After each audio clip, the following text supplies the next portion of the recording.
Some of the people looking for bird's eye view of Los Angeles have turned to hang gliding. One popular gliding school helps adventurous people take it to the skies. Valley View News' Cody Colgrove has the story from our newsroom.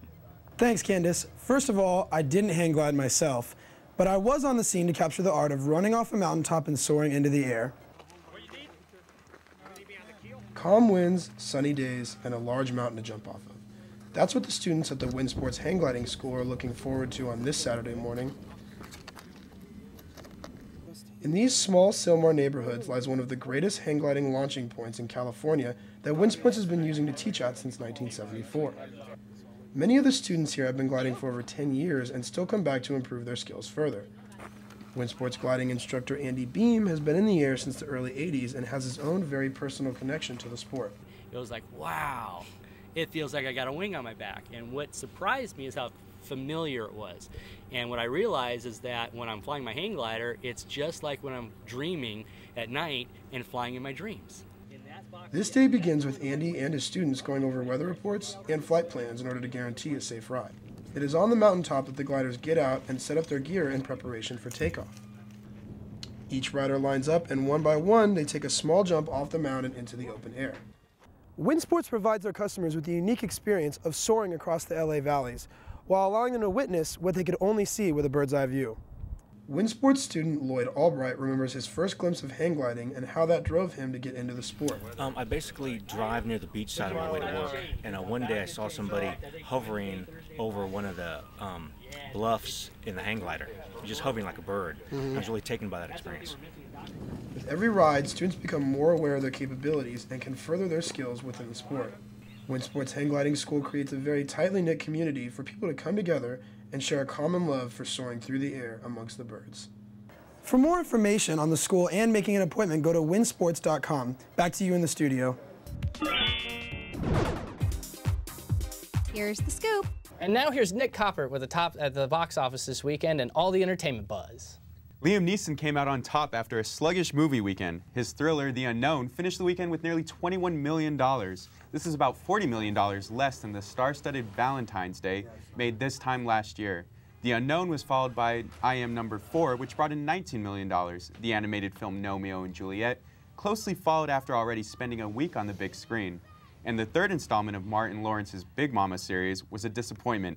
It only brought in $16 million. Michael Jackson's doctor is scheduled for a trial on March 28th for allegedly killing the pop singer. Dr. Conrad Murray pleaded not guilty to involuntary manslaughter. Murray allegedly gave Jackson a lethal dose of sedatives before the pop singer died. Prosecutors say Murray was guilty of gross negligence. Murray faces a maximum of 4 years in prison and permanent loss of his medical license if he is convicted. Will bad boy British street artist Banksy show his face at the awards? That's the question that keeps Oscar observers guessing. The seldom-seen graffiti star is up for Best Documentary Feature for his directing debut, Exit Through the Gift Shop. It is speculated that he will not reveal himself before 500 million viewers. The Academy's executive director says they like to have nominees show up, but Banksy's secret ways mean he could be a no-show. The CW is up 8%, unlike other networks that have dropped in TV ratings. CBS ratings dropped the most with 12%, followed by ABC, Fox, and NBC. American Idol came in at number 1 with nearly 13 million viewers. Brothers and Sister finished the top 50 program with more than 3.5 million viewers. A Lifetime movie about a murder case in Italy is under scrutiny. The movie is Amanda Knox, Murder on Trial in Italy. It's the story of the murder of exchange student Meredith Kircher in 2007. Kircher's roommate, Amanda Knox, was found guilty in connection with her murder. The case has been followed in the U.S. because of Knox's seemingly all-American upbringing. Knox supporters also say there was a lack of evidence in her conviction. She is slated to appeal her case on March 12th. Her family and supporters say the film could hinder her appeal and could mislead the jury with false information. The film is based on court documents and media accounts of the case. And here's Candace Rander. Wedding bells will ring from Britain's Prince William and Kate Middleton, but America's first family will not be there. President Obama and First Lady Michelle were not invited to the royal occasion. In the past, the First Lady has represented the United States in many events, but in this case, Michelle wasn't included. The Obamas were personally invited to Buckingham Palace to meet with the Queen in May.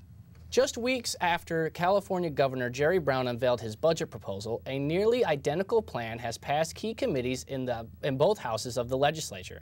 The plan to close the state's $26 billion budget deficit includes deep cuts in the state's education, health, and welfare programs.